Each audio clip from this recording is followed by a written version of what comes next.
Welcome to Contact Has Begun, brought to you by the grace of the World Puja Network, one of the last vestiges of truth concerning benevolent, spiritually and technologically advanced off-world visitors.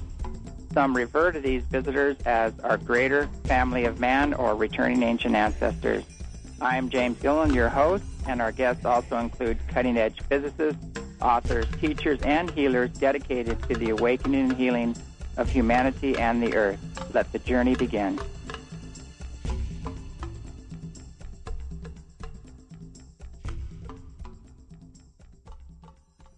Greetings. This is James Gillen with World Puja. We've got another exciting show today.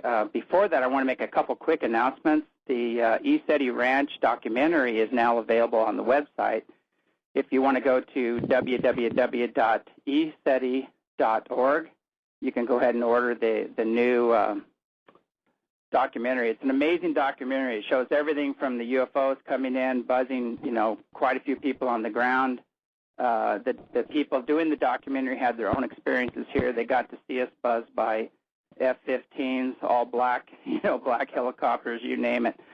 So along with the UFOs. And it shows some of the Yigong ceremonies and practices we do here. A lot of the Eastern practices that we do here at the ranch and the meditation practices, everything. So it's a great documentary. It covers everything, body, mind, and spirit, and talks about living in harmony with each other and the planet.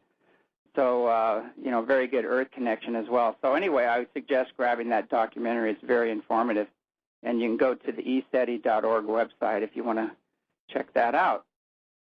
Today's show, I've got Gregory Sams, and one of the topic is the sun is a conscious being. And from 1967, Gregory Sams was pioneering natural foods in the UK in a partnership with his brother Craig. He opened Seed Macrobiotic Restaurant in Paddington at the age of 19, Ceres Grain Store in the Portobello Road soon afterwards, and then Harmony Foods, now Whole Earth Foods, in 1970, as well as being closely involved with Harmony Magazine and Seed, the Journal of Organic Living. He conceived and launched the original Veggie Burger in 1982, adding a word to the language as he opened up for market in the vegetarian foods. In 1990, Greg moved out of the food into fractals, founding Strange Attractions, the world's only shop ever dedicated to chaos theory. And we certainly are in chaos right now. So trading as chaos works, he went on to produce and license fractal images worldwide on everything from posters to book covers, fashion fabrics. His interest in chaos theory, however, was not just for the sexy images, but for the social lessons inherent in the discovery of self-organizing systems throughout the world. This led him to write and publish in 1998 his first book, Uncommon Sense. The state is out of date, and it definitely is. So basically, since the first sunrise of 2000, Gregory has been working on his next book, now published by Weiser Press, throughout the English-speaking world in Son of God, with a little g and a big O and a little d. Discovery of the self-organizing consciousness that underlies everything. He reintroduces us to the most important element in our lives and takes a new look at the familiar world we know in the light of consciousness sun. But anyway, if you want to check out more of that, you can go to www.gregorysams.com or www.sonofgod.net. And those are up on the website as well as the show. So anyway, without further ado, I want to introduce Gregory to the show. Welcome to the show. Okay. Hello, James. Pleased to be here. There's introduction. Yeah, there's so many areas. I've always been fascinated by the sun, and here at the ranch we do morning practices where we do our sun gazing and watch the sunset as well, and do it consciously with a conscious interaction with the sun or merging, just allowing it to fill our aura. So I'd love to hear what your beliefs concerning the sun are and how we can interact with the sun, or how we do interact with the sun. Well, I'm impressed that you are interacting with it already at the ranch. That's great practice. I mean, lots of people do, and they do the sort of the yoga sun salutation in the morning. And there's a lot of sort of appreciation of the beauty and the power of the sun, but it's actual, people don't really go beyond that. And indeed I didn't. When I had a recognition way back in 1966 that the sun was a life form or a conscious being, but I never did anything with it. I went through all those things I did that you mentioned in the introduction, and I even wrote a book, a book applying chaos theory to how we run human affairs. And it was only when I got into topic drift on my second book, when I sort of started to write as a side issue about mankind's traditional appreciation of the sun as a conscious being with divine status, and I started writing about it, I realized, gosh, this is what my book is going to be. And the writing of the book was itself a revelation for me, because I started to study the sun, look into what we know about it today from the perspective of it being a conscious entity, looking at it with, if you like, with ancient understanding and new eyes, i.e. the new, what we know about the sun today. And I was astounded at how well they fit together, how well modern cosmology ties in with the ancient beliefs about our sun and the stars. And that's really formed the body of my book, Son of God. And some of it is about the sun and the nature of the sun. But the most exciting part of it is the implications and ramifications of stellar consciousness. And again, as I say, that's in the light of what we know about stars and the cosmos and atoms and molecules and subatomic particles today. Mm-hmm. So that's the really bringing the sun out of the closet where it's been hiding for 1700 years since the Roman Catholic Church decided to stamp out the opposition. So yeah, this is the competition. Yeah, it seems Casey talked a lot about a feedback loop between the Earth and the sun, and you know, the consciousness of people here on the Earth, and how you know, the sun actually kind of steers that consciousness or reflects that consciousness back to us. Yeah, I think there's a definite sort of feedback, connection, interlinking between the sun and all the other planets in the solar system. I mean, we of course look on Earth as the only relevant planet in the solar system because it's got us on it and other forms of life. But you know, for all we know, the sun sees Jupiter as the most important planet in the solar system, and the Earth is a little smaller planet with a garden and some interesting stuff happening on it.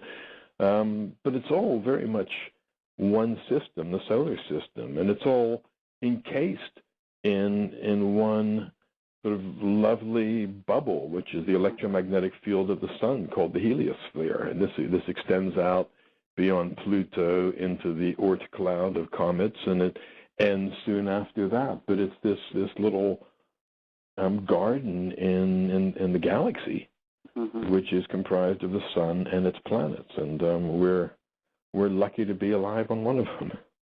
So we're not we don't have an exclusive on God and the sun, I guess, you know, as most would like us to believe. Yeah, I think that's the old basis of Christianity, or the old mm-hmm. the Old Testament side of Christianity, is that the entire universe was created specifically for the benefit of mankind. And it goes, now that we peer into distant galaxies and realize what a relative speck of dust Earth is in the greater cosmos, we kind of can appreciate that all those hundreds of billions of other galaxies filled with hundreds of billions of stars were not all put there so that human beings could be alive on planet Earth. But being alive on planet Earth and connected to our sun and part of the vibration of the cosmos is a fantastic place to be. Mm-hmm. And my book really makes us appreciate that to a much greater degree than we do now. Yeah. So how would you define the sun in your experience, you might say? I want to define it. I guess it's a being of light. It's the source of life. It's the source of the materials for life. And when I say the source of life, what I'm saying is that every bit of the energy with which we experience our existence is in fact recycled sunlight. And we talk a lot about sort of solar power and solar energy in terms of technology and things we put up and channel it through, but in fact it's we're solar powered beings, pure and simple, and it's easy to not recognize that because all the sunlight that develops the plant world. Gosh, somebody's ringing my doorbell. I'm not quite sure what to do. Let me just stick phones here. And so sunlight is stored in plants through photosynthesis as energy. And when we eat plants or when we eat animals that eat those plants, we're taking that energy and we're converting the solar energy into the energy of life.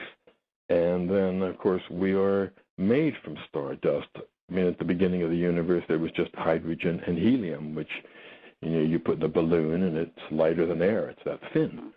And yet, through the processes that happen within stars, those light gases were turned into carbon, oxygen, iron, all the other elements that you need to have trees and plants and fish and people and buildings and everything else that we enjoy on this planet. So to view the source of all this as something dead is kind of ignorant and kind of unappreciative. And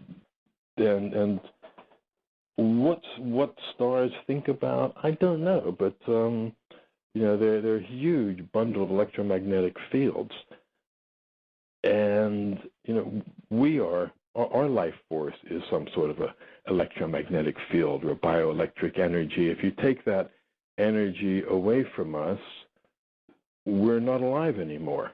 The body, all the other bits and pieces can be there, but without the energy, we're not alive.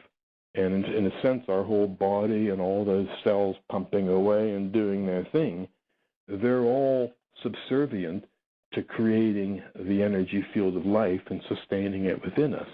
And when you look at the sun or other stars, they're multi-layered organisms or structures, if you like. They're sort of within the sun, there are 7 different levels. They turn around each other, in some cases at different speeds. Every level is performing separate processes, and all those processes combine to sustain and create the corona of the sun.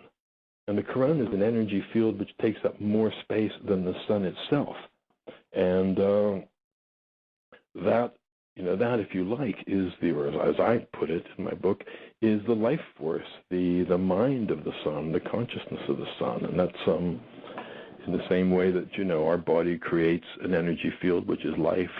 Stars create energy fields, which are life, and they connect with each other. Their stars are connected to each other with electromagnetic fields that stretch across the galaxy, connecting different stars to each other, perhaps similar to how neurons in our brain are connected to each other through these sort of synapses that connect. And we even find that galaxies are connected to each other by electromagnetic fields. So there's this sort of interconnected living structure out there that, as much as we learn about the universe and study the numbers and the distances and the weights and the composition of things, we tend to be ignorant of the actual nature of what we're studying, what all this is coming together to bring, which is a living universe.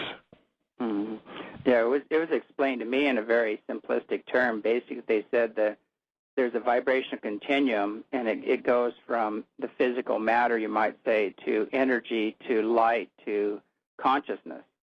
And then they talk about the electromagnetic light spectrum as being actually dimensions, and there's beings existing on those dimensions. So if you run that process in reverse, everything begins with consciousness, drops down into light and to energy and to mass, which is what we are, that if we identify with our bodies as who we are.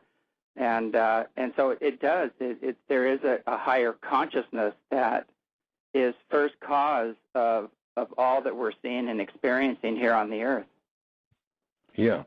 So in the beginning there was light or energy, and everything else is really a extension of that. And in a sense, we and trees and probably even rocks are different forms of energy experiencing existence, or energy experiencing existence in different forms.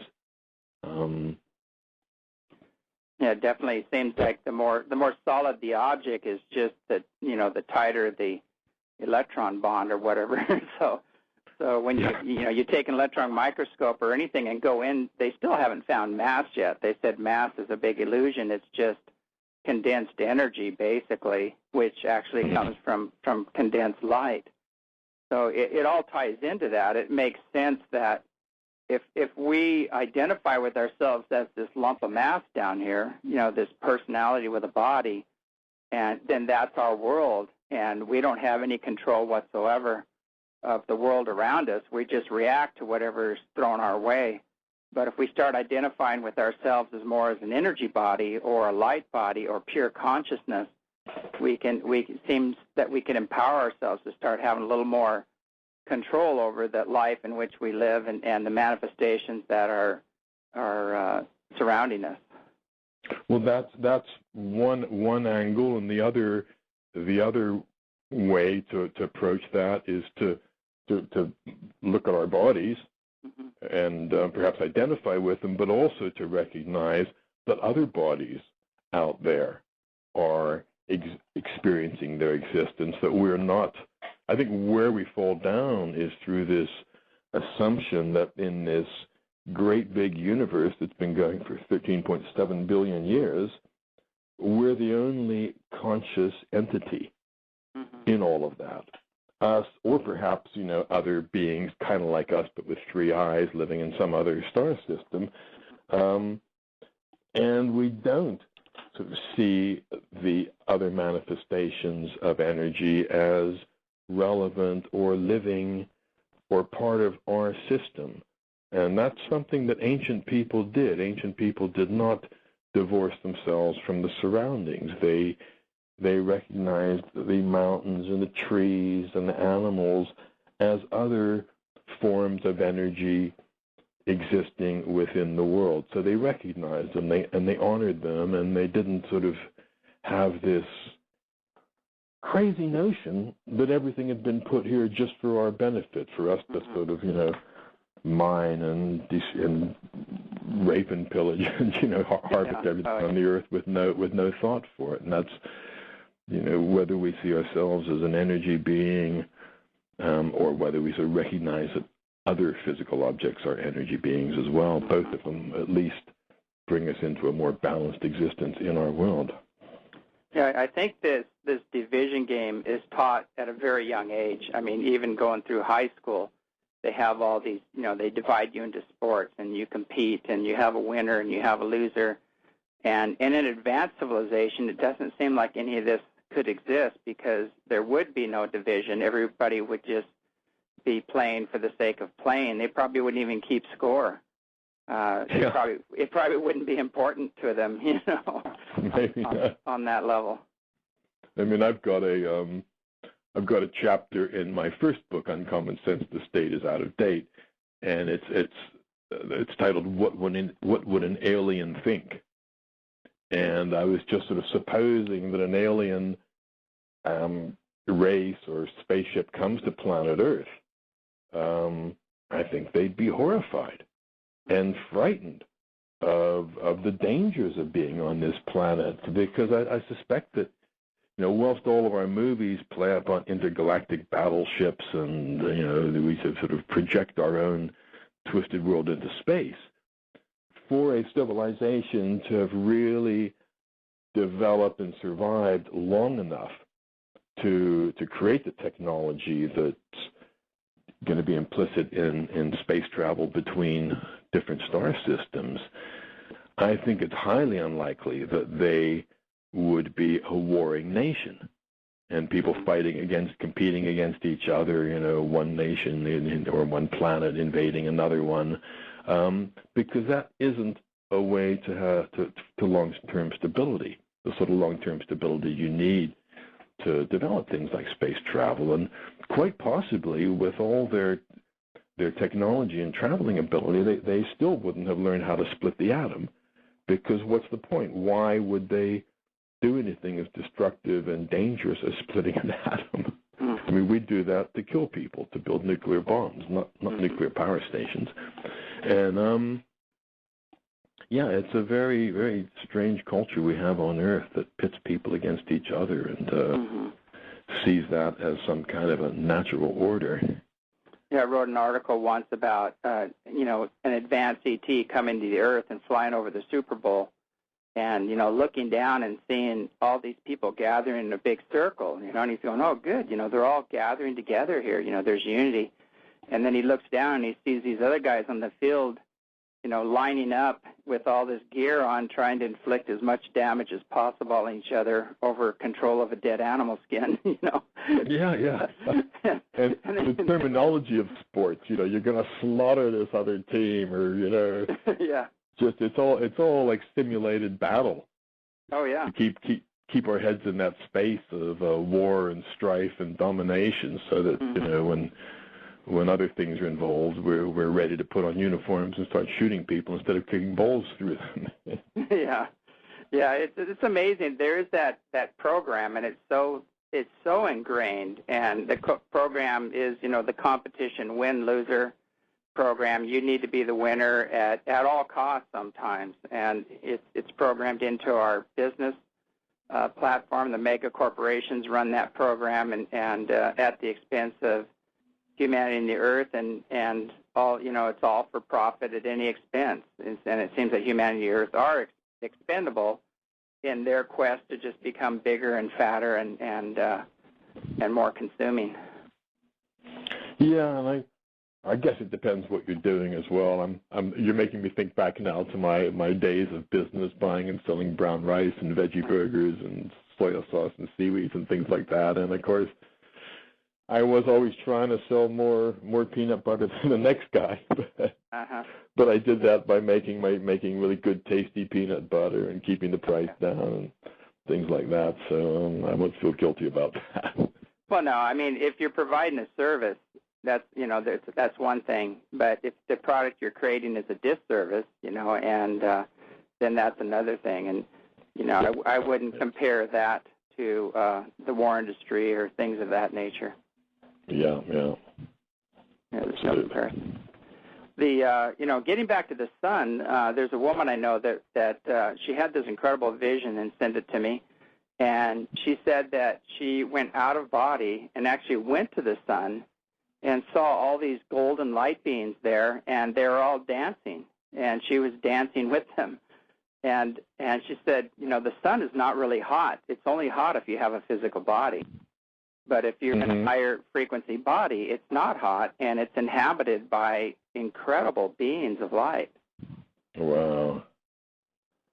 And, that's a fabulous concept, but I don't know that I can't say that I've had that feeling myself, but I can't rule it out. I know there were some astronomers, I think William Herschel was one of them in the 18th century, who believed that there were beings on the sun. They sort of have an intuitive feeling about that. And as you say, if you are a being of light, you're not going to be affected by high temperatures. No, and yet you'd actually... It's not physical.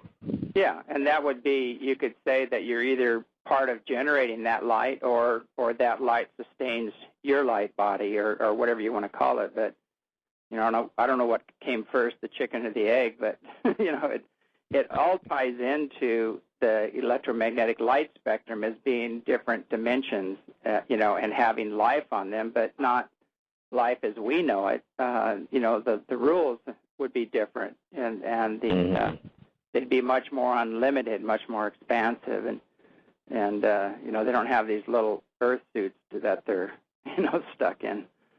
Right. And there's so many interconnected phenomenon on the sun, because you get these sort of filaments and prominences coming off of the corona, and you've got the solar flares and sunspots. And then on the chromosphere, there's the sort of first level of the sun's atmosphere, there's just a huge sprawling networks of electromagnetic field lines that are connecting up together. And now that they've got 4 different satellites looking at the sun, they're looking at different sides of it so they can see what's happening on 360 degrees of the sun. They realize all these phenomena are interconnected and synchronized.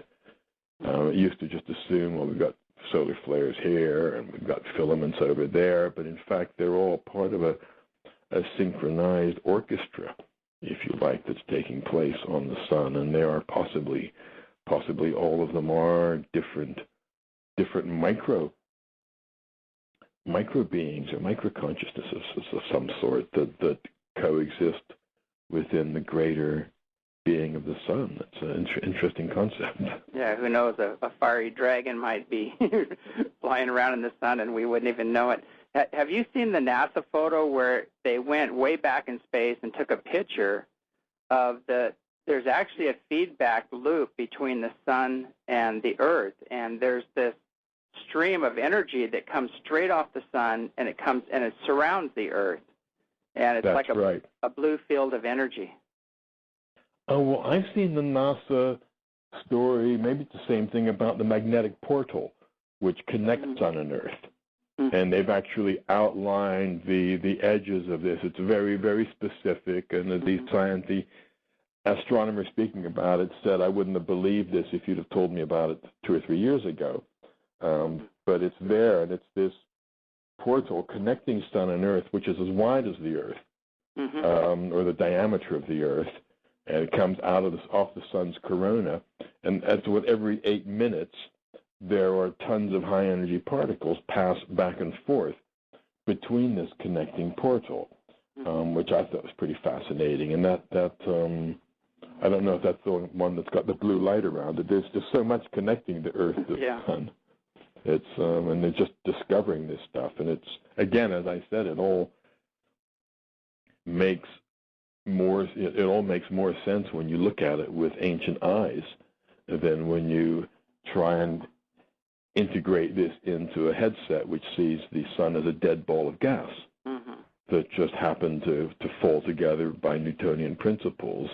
That's kind of hard to reconcile with all the other things that are going on the sun, from the 7 layers doing different things to its connection to the Earth and the transmission of particles back and forth and its connection to other stars and to the planets.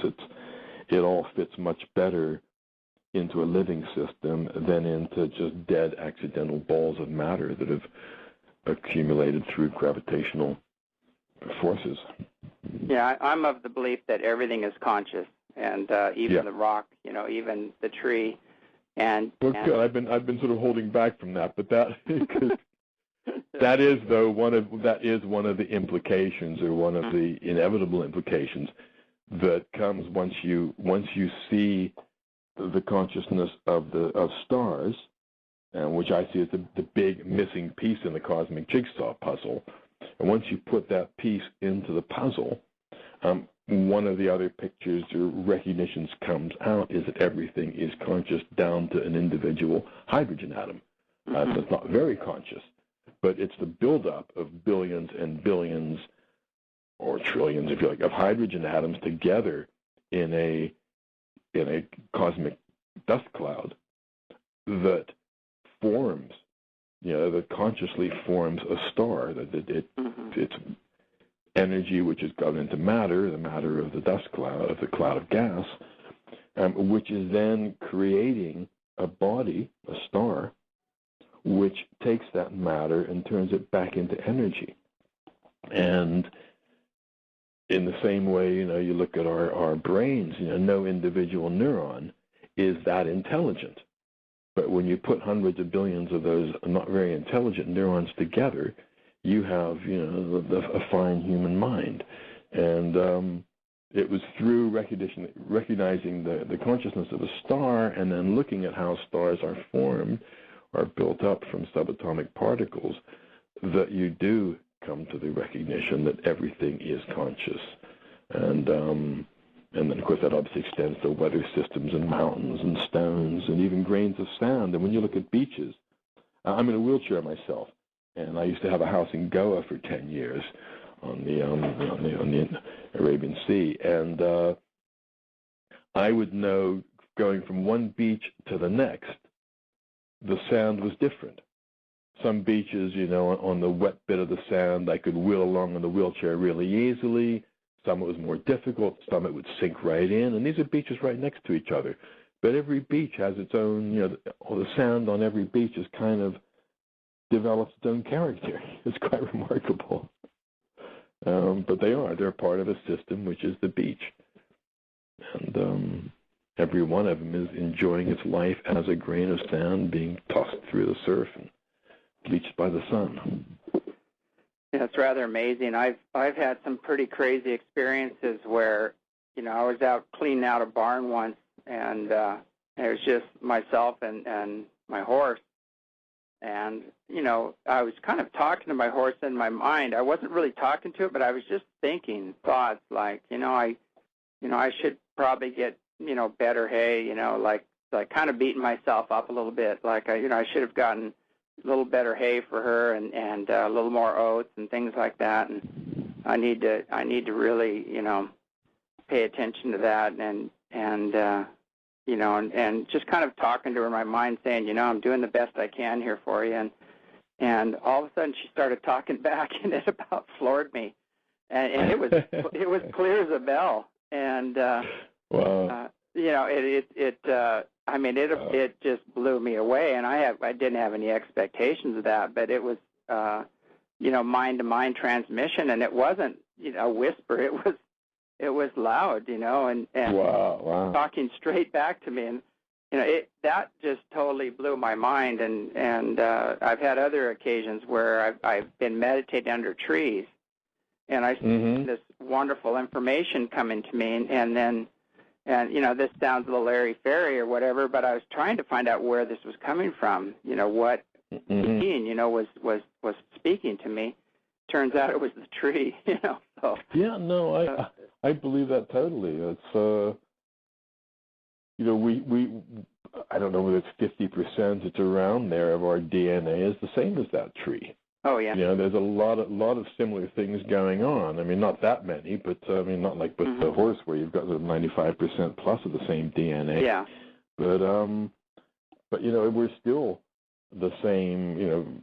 Share a lot of the same life factors with the tree, and it was very. I remember one of my favorite anthropological stories is about a Australian Aborigine woman that was being, this family that an anthropologist was studying with, and the woman's husband went into town to do some shopping, and she sort of remembered something she hadn't asked him to get, and she goes and she's talking to a tree, telling the tree, as her husband, sending the message through the tree to her husband to pick something up. And of course the anthropologist asked her, "What are you doing? Why are you sending this message to the tree?" And she says, "Because I haven't got a telephone." It is amazing. I mean, there's been a lot of documented evidence where there wasn't any communication between different villages, and when people showed up, going from village to village, they would show up, and the people would be waiting for them and already know who they were and have food out ready for them and everything. So, that's pretty common. What I find out is with animals and trees and anything else, a lot of them are very subjective, and they pretty much become whatever we project on them. And so if you project on your dog that he's just a stupid dog and doesn't have any consciousness whatsoever, that he's just an animal or whatever, a lot of times they'll just act that out. But if you see him as a friend and a master, they act that out as well. We have an insane dog here that does crazy things, and he controls the humans here.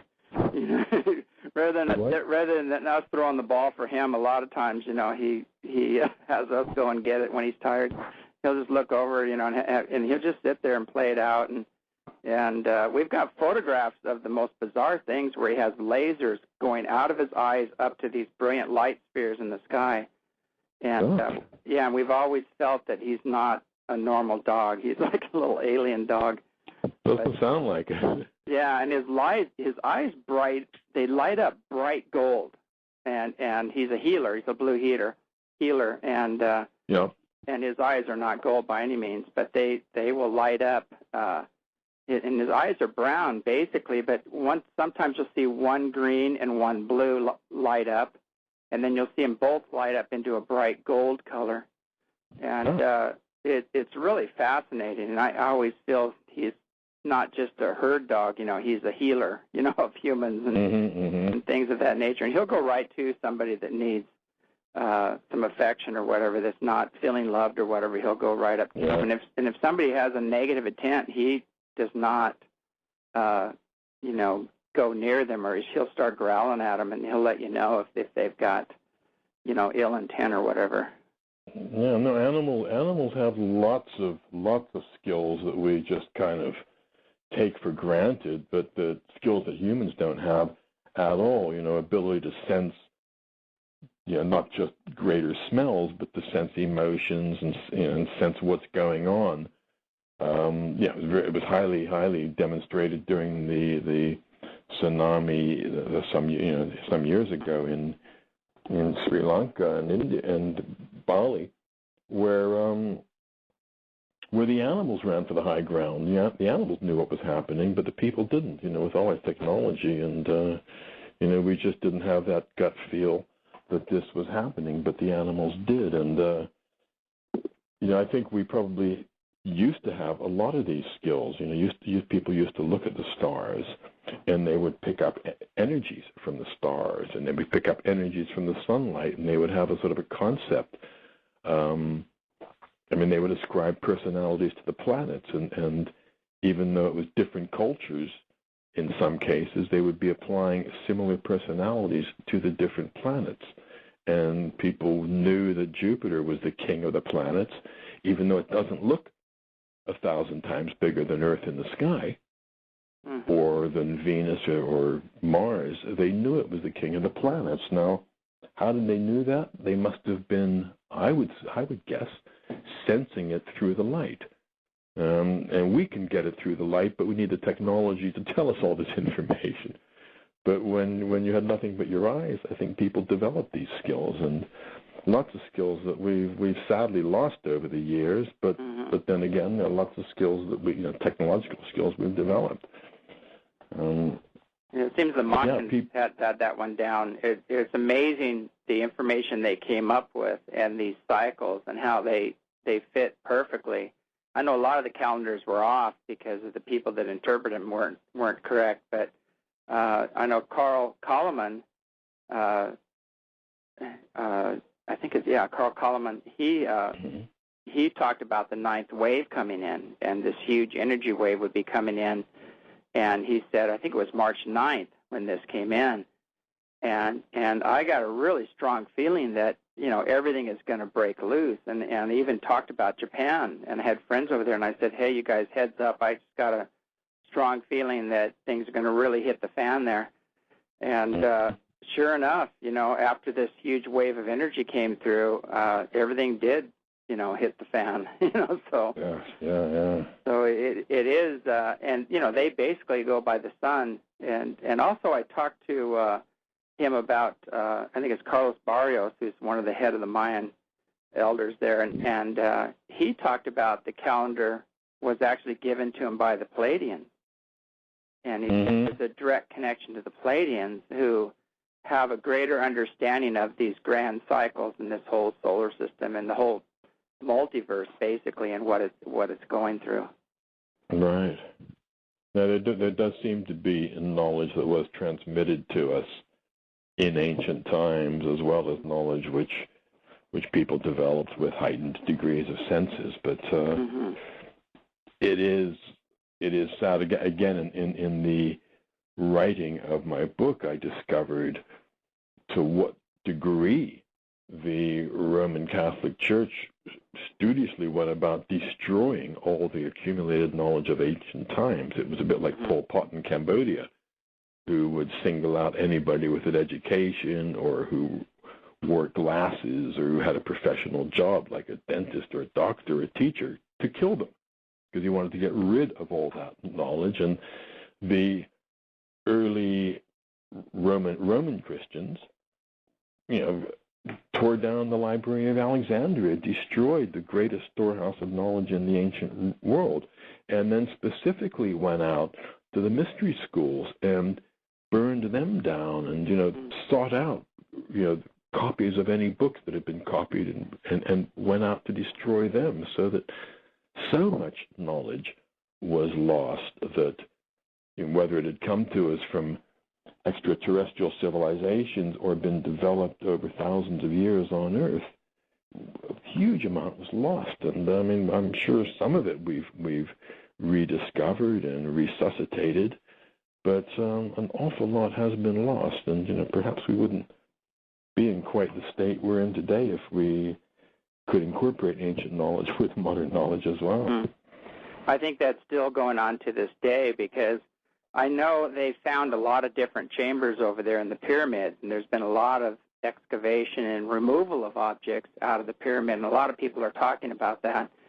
And, the mega corporations like Sony and these other people have put, huge amounts of money into these digs, and, a lot of money, and they seem to be in control of these digs. And, you wonder if they were to pull something out that would totally upset the status quo, which would show that the pyramids are much, much older than we thought they were, and that there was alien intervention by a much higher evolved race, or anything that would upset the status quo in either archaeology or religion would definitely be pushed aside or buried underneath the catacombs of the Vatican or wherever they would go. Well, we do it anyway with ancient texts that we do have, such as whether it's the Iliad and the Odyssey, or there are lots of ancient texts which refer to battles, to places, to kings, to events, which by and large we do accept as history. But then within that history that we do accept, there are stories of people traveling around in crafts in the sky, sending, like lightning bolts down to Earth to smite somebody who's about to, do damage to one of their children that they had by landing on Earth and mixing, having sex with a woman on Earth, creating a semi-god who is a superhero or a warrior.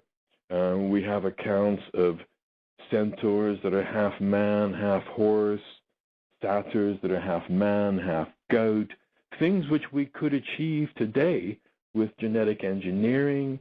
And we have drones in the sky that sort of smite people down from on height. We've got all the technology to achieve these things that are in those ancient stories that we read, and yet we reject all of those things as myth, just myth and fantasy, whilst we accept the history bits. And it's, whether they're digging something up, yeah, of course. Nobody really wants to upset the status quo and imagine that civilization has been anything but a steady progression from primitive man up to where we are today, whereas in fact many people who have researched it believe that there have been cycles, and there have been great civilizations in the past with high technology. The pyramids and Stonehenge are technology. It's communications technology that helps us communicate with the stars. Exactly. And I have memory of that from a past life. I was actually one of those folks that was doing that, and it definitely was. It created a field. We used to you'd sit in the middle of that, and it would actually energize you to where you could have contact with higher dimensions or other star beings and things.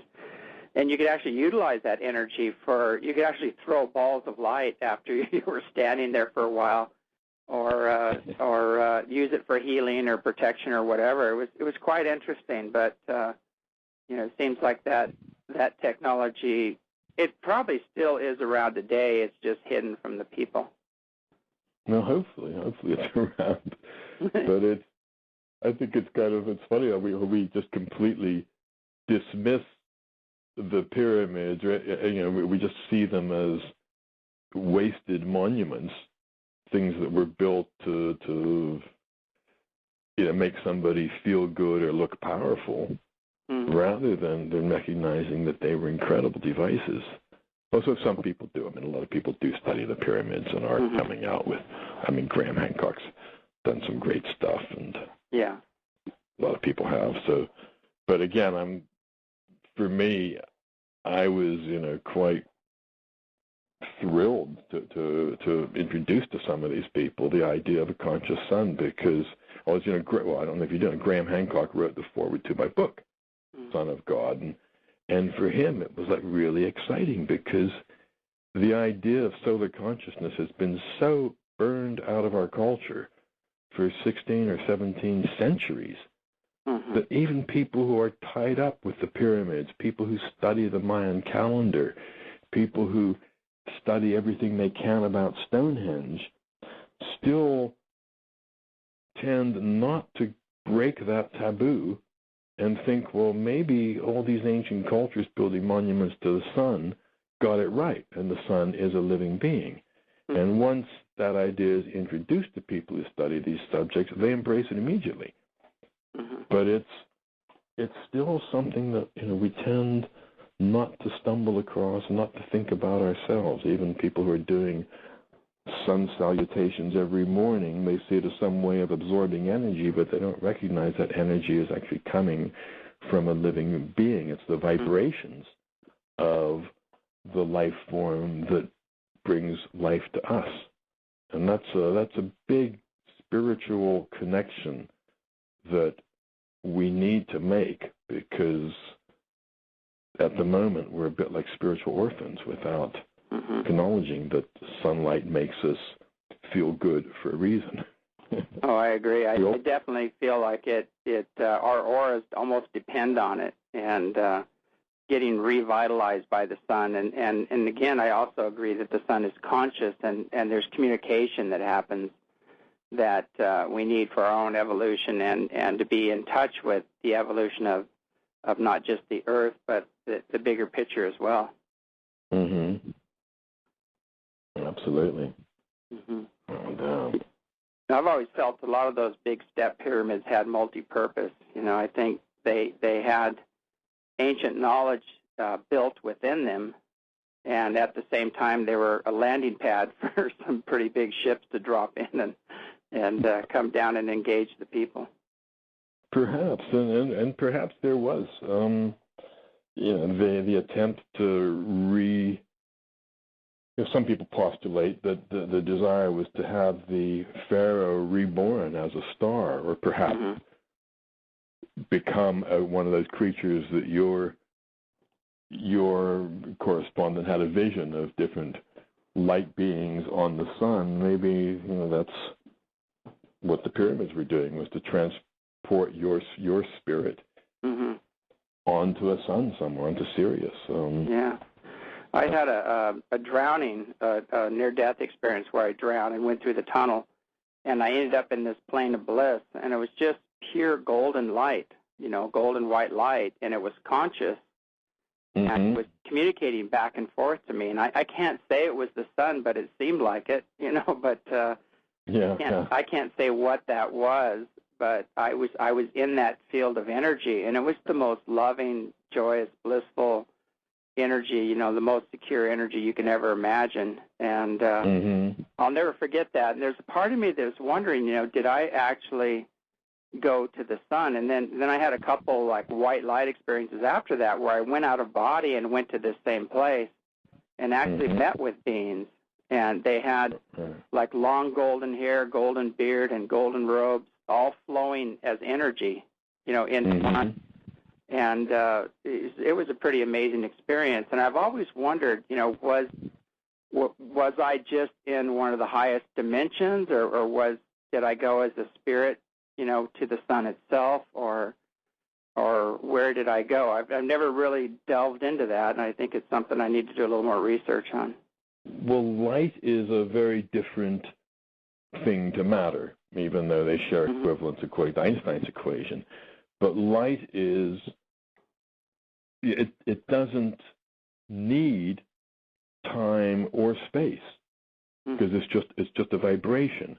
And when you travel at the speed of light, there is no time. In the science fiction theory or principle they play on is if you travel faster than the speed of light, you would go backwards in time.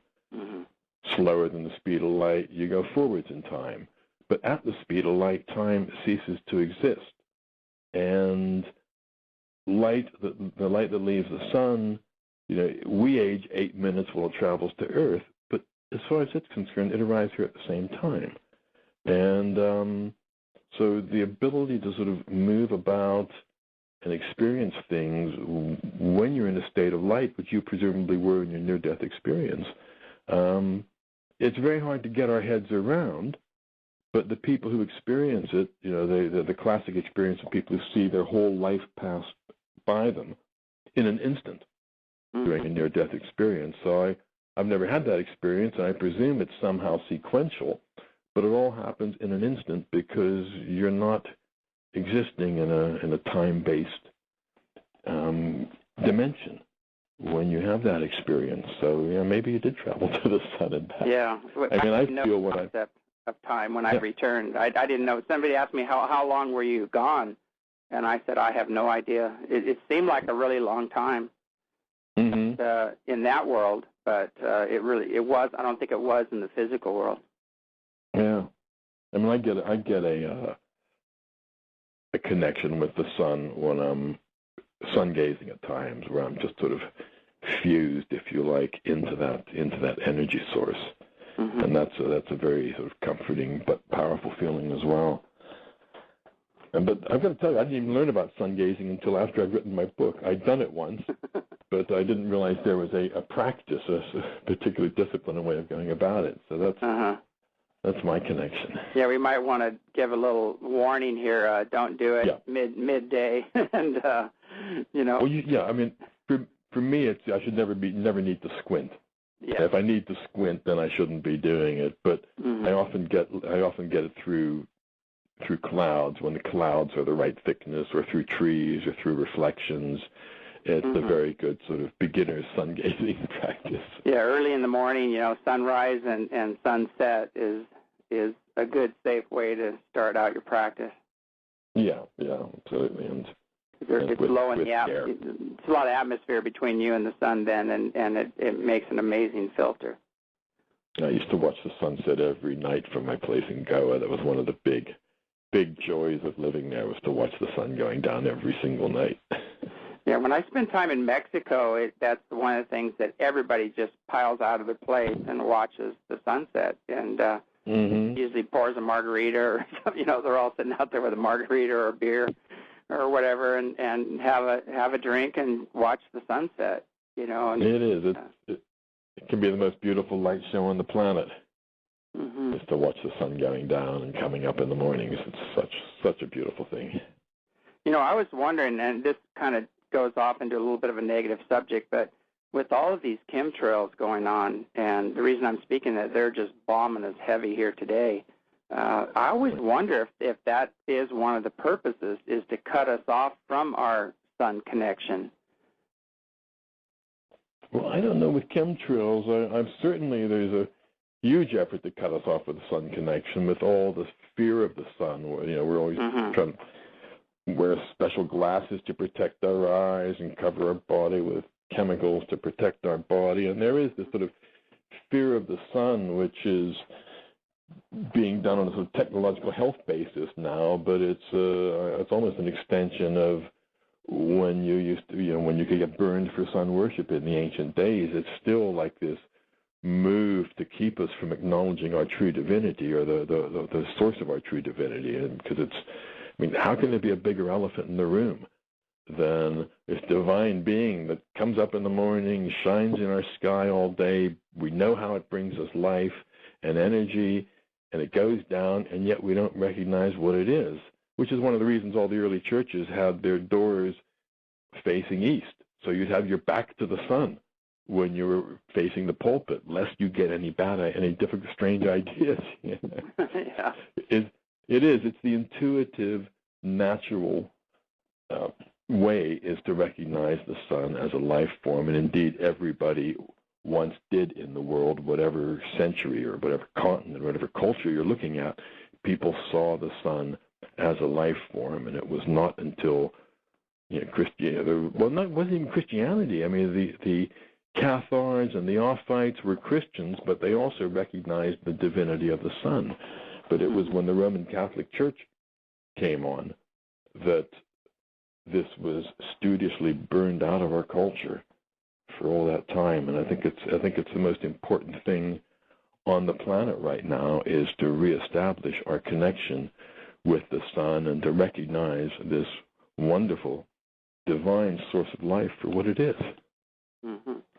Yeah, I just, to me, when you look at it, I love how you talk about the sun god, because if you think of all the attributes of God, the sun fits perfectly into that, equation, unless you worship a wrathful God, or an all or jealous, punishing, genocidal maniac, which some people do.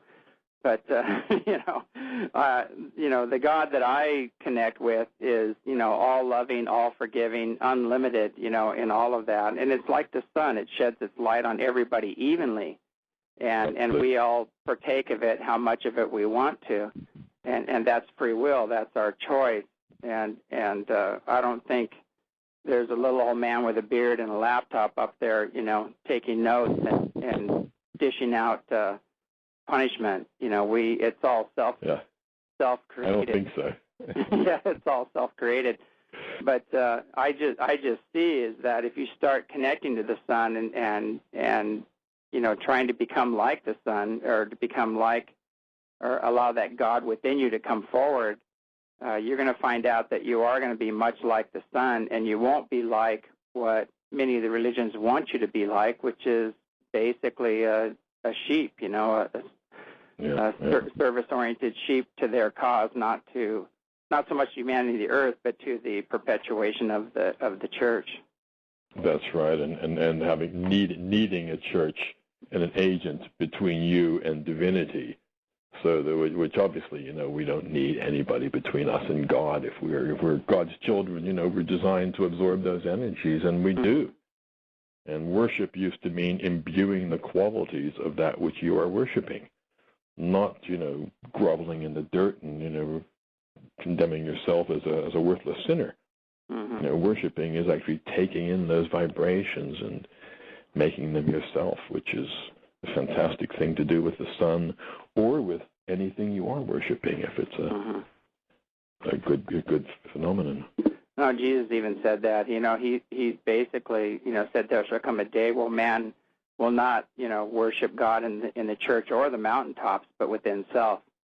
And he's always talking about making your own personal God connection, which I think is one of the main reasons they hung him on a cross. But he was cutting out the middleman. And for centuries, it was illegal to read the Bible. It could only be written in Latin and interpreted by priests. Yeah, they should have kept that ruling, I guess. This is true, actually. But, unfortunately, we're running out of time. But before we do, can you give your website and how people can connect with you and get a hold of your books and things? Okay, the website is GregorySams.com, and that takes you to the website on my book as well. And the book is Son of God, obviously that's S-U-N. If you Google Son of God, it will come right up at the top, and you can click through to Amazon to buy the book, or you can buy the book off of the GregorySams.com site. That's SAMS.com. Well, awesome. I can't thank you enough for being on the show. Unfortunately, we're out of time, but okay. We'll have to get you on again, and I know you've got a lot more information to share. Okay, it's been a pleasure, James. All right. Thanks for calling. Okay, bye for now. All right, this is James Gilliland with World Puja. Have a great evening and spend a little time gazing at the sun, and do it in the morning and in the evening, not in midday, and allow it to fill your aura with its consciousness and light. Have a good evening.